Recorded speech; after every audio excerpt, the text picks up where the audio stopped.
along to DR Sports, the Round Table Talk. We're here for some more big discussions. First of all, let me introduce my esteemed panel. Over there, Mr. Moneybags himself. It's coming, baby. It's coming. We got Matty from the Magpie channel, big Newcastle fan, as you can see from the shirt.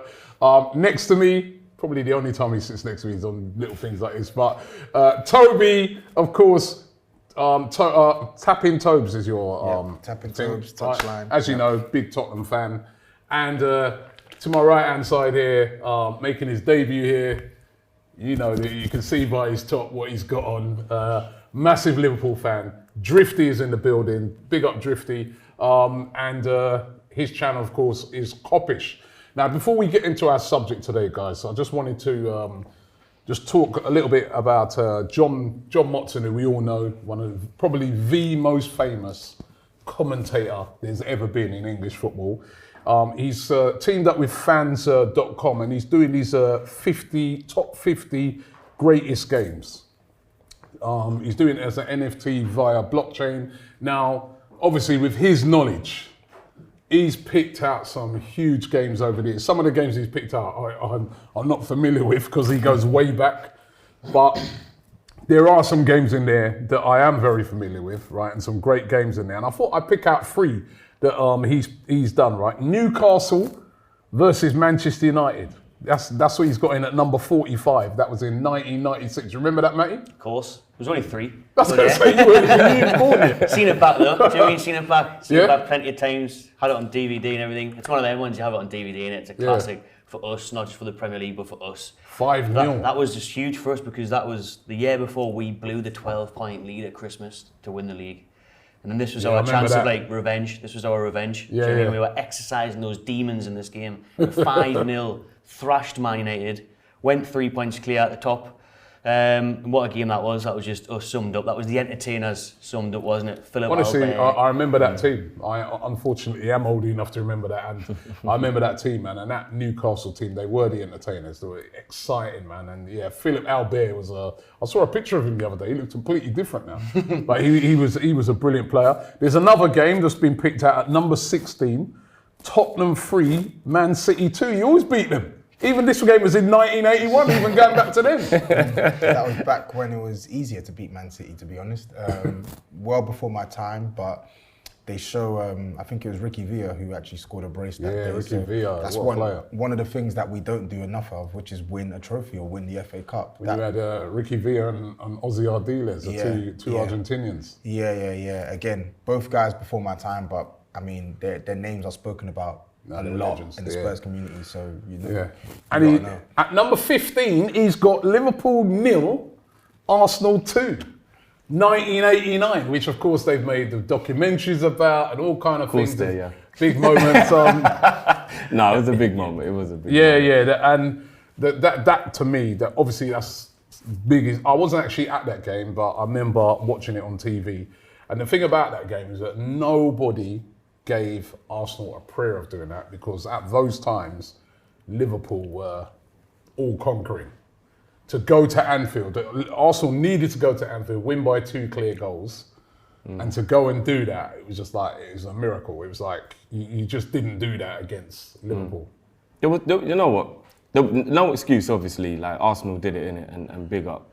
But like, there's a lot of stuff that obviously, like, we find out now later down the line, like where players' headspace was and the whole thing with Kenny and stuff. So, like, when you look back on it, you think, no. There was a lot of big things going on at the club. Do you know what I mean? There was. So, like, it's amazing for Arsenal, but we get a little bit more of an understanding why we underperformed, if you get what I mean. Because as you said, it wasn't to disrespect Arsenal. That don't happen. Liverpool losing 2-0 when a win wins the league, or even a 1-0 defeat wins the league. So.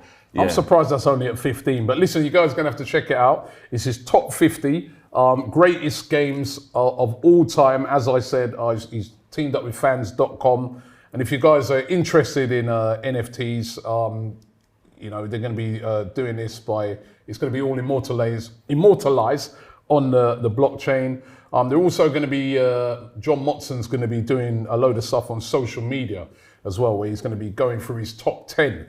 Right, so make sure you keep an eye out for that. We've got a link in the description if you want to get involved in it. But yeah, it's a great project. Some great games in there, I'll tell you. And that guy, John Motson, his knowledge of football in this country is completely unmatched, really unmatched. But let's get into our topic today, right? And the topic today is what's gone wrong with Tottenham. What's going wrong? Now, So you're laughing for? I just because when listen, Tobes walked in today, like I just thought this is why football isn't good for any of our health. I know. And then I saw Tobes I saw Tobes at the start of the week, and he had energy because he was coming off of the back of such a great win against Man City, which, you know, even as an Arsenal fan, I have to admit, that was a fantastic performance. Then they go and lose to Burnley, and it's not just a loss. I'm not sure if, I was looking Antonio Conte after the game. Now, we've had this a few times of him this season where he's been moaning and whinging and talking about the team's not good enough and various different things. And again, last night, his comments, I was reading through some of the quotes here. I came to improve the situation. Maybe in this moment, I am not so good to improve the situation. I am too honest to close my eyes and continue in this way. For sure, we are to speak and have a conversation with the club to try and find the best solution to help the team and not to have this type of solution. It's the right moment to make an assessment. I repeat, I am really frustrated, hinting really that he's looking to leave. Or, I don't know, it's really, some of his press conferences have been really, really strange, really upbeat after the Man City one, literally saying that, we've got a great group of players here. And then on the next one, when he loses, talking like, what's going on, Toby? What's gone wrong? And was it the last 5 games, lost 4, won 1. We're in a great position for that top 4, had loads of games in hand, and have lost games against teams that you're thinking, what's gone wrong? What is up? It's the same thing that's been up for the past couple of years, Robbie. We literally spoke about this when we were assessing the top 4 race a couple, maybe like 2 weeks ago, and I was listing the reasons why I don't believe Spurs will finish in the top 4, because fundamentally we're just not good enough. Now, to address the Antonio Conte bit, listen, Conte is just, he's a nutter, innit? Like this is what he's doing at Spurs is nothing new. Like, a lot of people are so surprised and stuff. Like, it's not surprising. He did this at Chelsea, did this at Inter Milan. He's outspoken. He's someone who doesn't really mince his words. He doesn't hide his feelings. So he goes by what he's seeing on the football pitch. And when the team plays well, he will praise the team. When the team play poorly, he'll criticise the team. Good for the team. If you're a player in that team and you hear how he was speaking last night, it doesn't bring unity, does it? You think to yourself, what? Isn't he just saying the same things that Josie was saying when he was there as well? He's pretty saying like the team's Yeah, not good enough, the players aren't good enough. Yeah. Josie was always holding the players under the bus as well, wasn't he? Jose did say he did call out the players, but Jose didn't call out. Expose the club like He didn't call out the powers that be above them. Yeah. He didn't do that enough for So some. Jose 2.0. I don't think so. I think the one thing which and you know how I didn't want Jose, but the one thing which I thought he could at least bring to the club is just some backbone when it comes to, as I said, the powers that be, the people who actually pay his wages and dictate how the squad is going to be built, because that is the key issue here. Forget about the fact that the squad in itself is not good enough. It's the fact that the people in the position to change the squad just keep doing the wrong things over and over again. So for me, I'm delighted that we've got a manager who's always going to call these things out. I love that he doesn't hide. I love that he doesn't cower. I love that he literally calls a spade, because while some fans will be like, oh yeah, but he's not saying anything new. Oh, we've been saying this as fans for years. Yeah, we have been saying it as fans for years, but we've never really had a voice that will shake the likes of Daniel Levy and so on and so forth. But you could argue. I mean, let me put this to you, Drifty. You could argue the things he's saying is doing harm to the team because they're losing games. Yeah, it right? does feel And a bit toxic. So it doesn't. I don't know. What's your opinion on it? It does feel a bit toxic, I'm not gonna lie. But as Tob said, like, you know he's gonna do this, which is why Man United was scared to hire him, because he would have not sat down and just been like, oh yeah, everything's all right, like Ragnick is. He would have called it out. And I think what's funny is when you watch Mourinho and you watch Conte and you watch those type of managers, we don't like that our managers will just say things to keep everybody happy. But when you see what they're doing, you realise why they do it. Because we'll sit back after a game and we'll be like, well, why is he like doing this or covering this or rare? Like, no, man, I want you to. But that's for us to do, innit? He's got to sit down and be like, nah, man, everything's all good, man. We're all cool. Because you've got your squad to think about as well, haven't you? Yeah, 100%. And you don't want players becoming worried about what you're going to do and waiting for your press conference thinking, is it me he's going to call out today? Or what's he going to say today? You don't want that. But I appreciate why Conte does it, because being real gets things done. So it's like you've got to try and find the fine balance. But at the moment, it feels a little toxic that he's like constantly calling. Like, it's like, bro, we know there's issues, innit? Like, we know. Like, it's like a brethren who keeps on coming around and he's having problems with his missus. It's like, bro, every time you come around, you don't have to tell us what she did. Now, we get it. We get it, bro. We get it. Do you know what I'm saying? Either leave or deal with it. Do you think, Matty, that he's paving the way to leave? It looks that way. He hasn't got a long contract, did he? He only came in, like, months, it's like an 18-month contract.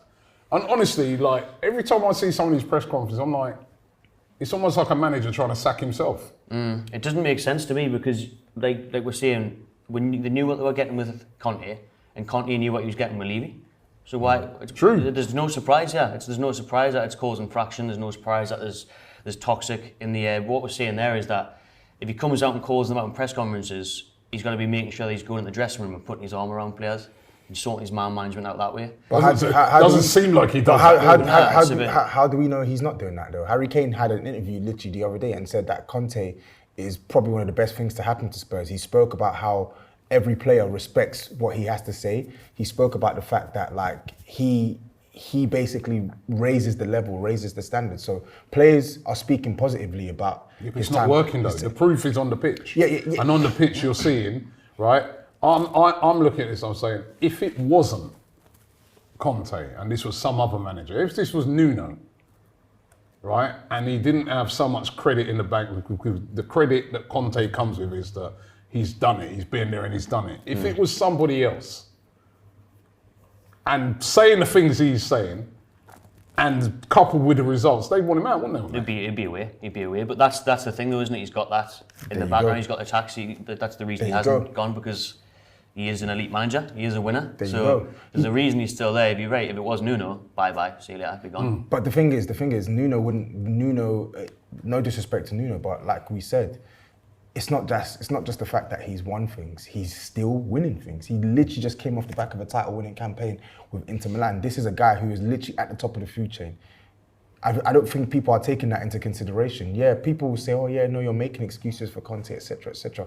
This guy is managing well below his level right now. We are not. But he knew, like Matty said, he knew. He right? did. Listen, he's coming. Okay. What does he want? Okay. So let me just ask you this question. In the time that he's coming, yeah, what does he want? You know, everybody knows in January is difficult, you know, and he, to get certain players. He went after he went after Diaz. Liverpool have come in. Liverpool come in, got Diaz. But listen, something like that is always going to happen if a player's got that choice, because Liverpool are going for titles and going for Champions Leagues, right? So what does he want? What does he want? So his comments, you're reading, you lot have interpreted his comments as him wanting to leave now. No, that's not true. No, what I'm on about, what does he want? What is it that will make him happy at this moment in time? Because I'm trying to work out a new owner with money, all right? Yeah, but even if you get you've got a new owner with money, and even your new owners can't give your manager everything he needs right now, can he? Now we went down the pecking order so many times in January. Dan Burn wasn't the defender anyone wanted first of the door. You went through Carlos, Botman. You have to make your way down, because January is hot. It is hard, but what happened at the end of January? You signed a fullback, you signed a centre back, you signed a central midfielder, and you signed a striker. Did you not? Okay then. So Spurs knew. Well, look at the striker we signed. Okay. Look at the centre back we signed. We signed Matty Target on loan We didn't get any of the top priority players that we wanted apart from Bruno. You got Bruno and you got Trippier. That's 2. That's 2. So those are your first choice targets. And Chris Wood, he's not the best. He's not the best thing ever. But we all know he's a stopgap, right? Is he not? He's a stopgap. And at the time before they bought Weghorst, you were weakening a direct rival, were you not? That was the whole point of it. Exactly. So where's the planning for Spurs? What you said was the one thing you said that was accurate was when you weren't able to get Diego Carlos, when you weren't able to get Sven Botman, you had players that you could keep going to. When the supposed Adama Traore deal fell through the cracks or whatever, or Conte didn't want him or whatever, should have had a backup. What was the alternative? This is the point. This is why I can't take this point seriously about what January is difficult. We know January is difficult. But what did he want? No, that's what I'm about to explain. We know January is difficult, but for the past, in fact, for the majority of the ENIC tenure over the past like 5 or 6 years, it's always wait until January, wait until the summer. Oh, next summer's going to be big because they're going to do X, Y, and Z. Then summer comes, then nothing happens. Then we get to January again, and it's like, oh, we need to do X, Y, and Z. Oh no, but January's a difficult window. Wait until the summer. Then summer comes, and nothing keeps happening. It's a vicious cycle over and over and over again. The business in January is not easy, but it's not the most difficult thing in the world. Spurs needs to sign a right wing back. Spurs needs to sign at least one central midfielder. Spurs needed to sign. You got a central midfielder, an attacker. Yeah, we got one, but we got rid of 4. You just said at least one. At least one to the group of players that we had at the moment. But we got rid of 4, and we only brought in 1. But he said to get rid of those 4. Yeah, he wanted them gone. Yeah, but you're not listening. But saying you want players gone doesn't mean you don't want any more players in. Like, that doesn't make sense. Why would you look at you lot with Arsenal now? You trimmed your squad for what? Are you not upset that you didn't bring in a striker? I am upset that we didn't bring in a striker. Exactly my point. So the point. But Mikel Arteta's not moaning about it every week. Okay, right? It is what it is. Mikel Arteta also had 150 million to spend in the summer. Mikel Arteta also had 100 million to spend last season. Mikel Arteta is not being forced to work with the same crap of players that we've been working about. I know that, but listen, I'm just saying. In the case of Conte, though. Yeah, but he's coming. He wasn't there in the summer, right? Okay. So, with those players that were brought in, he never had nothing over that. Okay. He's come in. He already knows what he's got because you've come in. A manager's been sacked. Okay. You've taken over that. Yeah. Then you've got January coming. You know in January you're not going to be able to get... You probably have got some players in mind that you'd love to have, that you think would make this team really a different team, but you know you ain't going to get him in January. You know it's probably going to be in the summer. So isn't there a case for him to say, stop whinging, you've got a couple of players, like Kulusevski who come, he's done well already so far. He played brilliantly in that game. He played brilliantly in the game against City, was instrumental in winning the game, scored the first goal, right? You brought him in. Is there a case for him to stop whinging and get on with it and get to the summer? When you get to the summer now, that's when, if you don't get what you get in the summer, then you can whinge. Maybe, yeah, because you're right. Get the best. You're a manager. Your job's to get the best out of the players that you've got. Surely that team is good enough to beat Burnley last night. Do you know what I mean? So you say this on paper, it is, but you've been watching this team all season.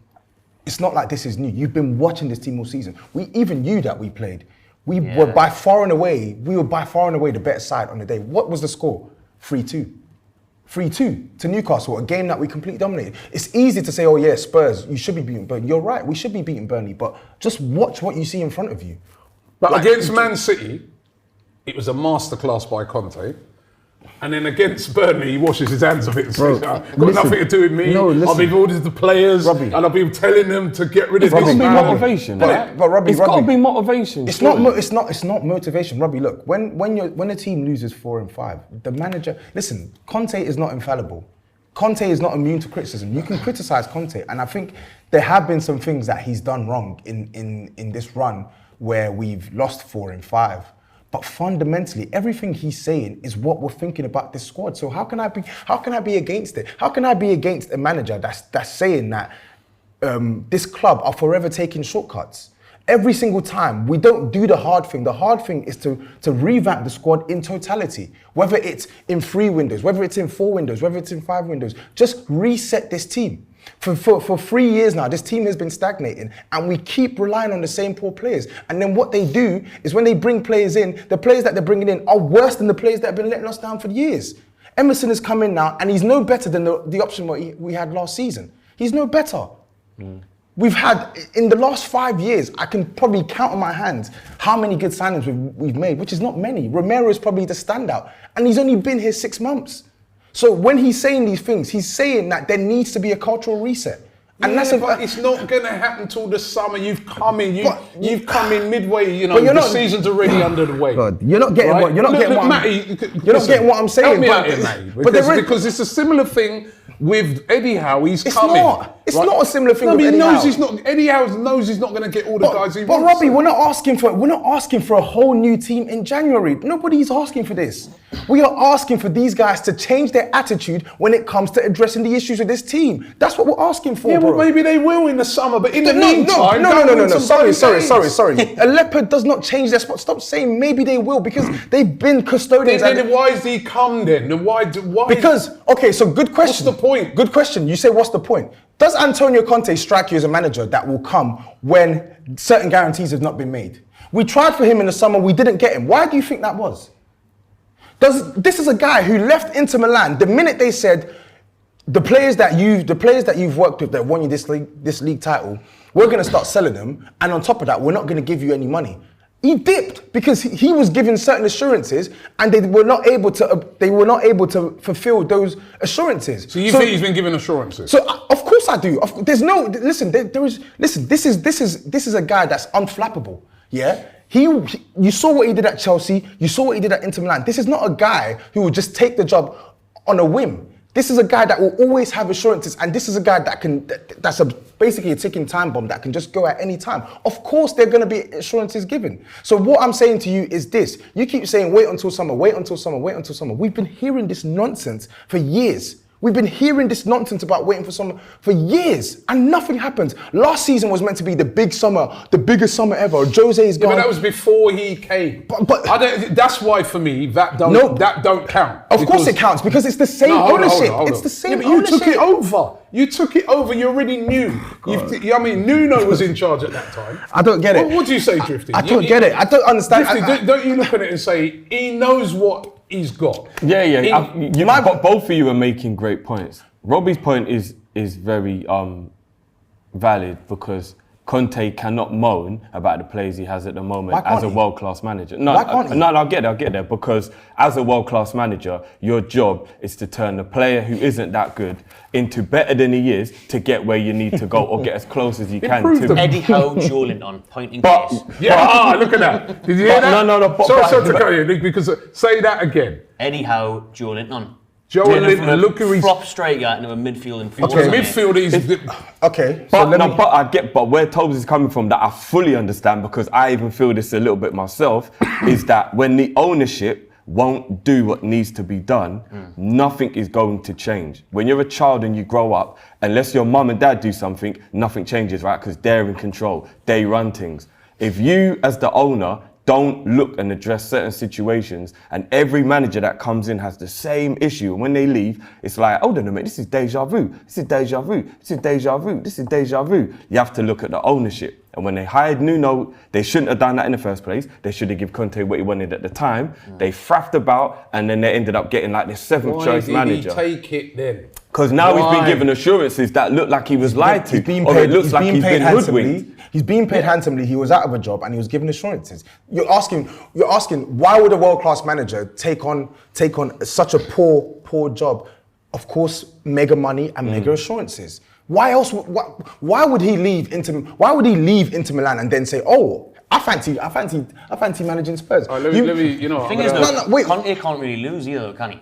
Because if he dips, then everyone's just going to blame Levy anyway. So if things don't work out, he's going to. But that's I don't know about. I don't know about other fans, but that's what I want. That is what I want. If they back him, Spurs improve. If they don't back him, he does more of what he's doing now and blows the whole thing up. That's what I feel needs to happen. Then it might end up like Newcastle, though, bro. Because Newcastle what? How long did it take? How long did it take, like, actually to go? And then you end up going so far down, unless you get there. You end up going so far down, but we finished 7th last year. But it can get worse, bro. It can get worse. Champions League. But that's literally the point I'm making. So we went from a side who were consistently finishing in the top 4. We finished 6th in the end of the 19/20 season. We finished 7th last year. Yeah. We're in the top 4 race this year, so we could finish 5th or 7th this year. But who's to say that we don't finish 8th this year? Who's to say that we don't keep stagnating with these same group of people who were apparently meant to trust are going to do the right thing? Conte has to say these things so they get it in their heads that something needs to give. All right, I'm going to round it up. Is Conte going to stay? Or do you think you'll last till the end of the season? Ooh. Nah, I think right towards the end, like a few weeks beforehand, he'll leave. We were saying we're off air, Drifty, could see him go to Man United. Oh. Imagine that.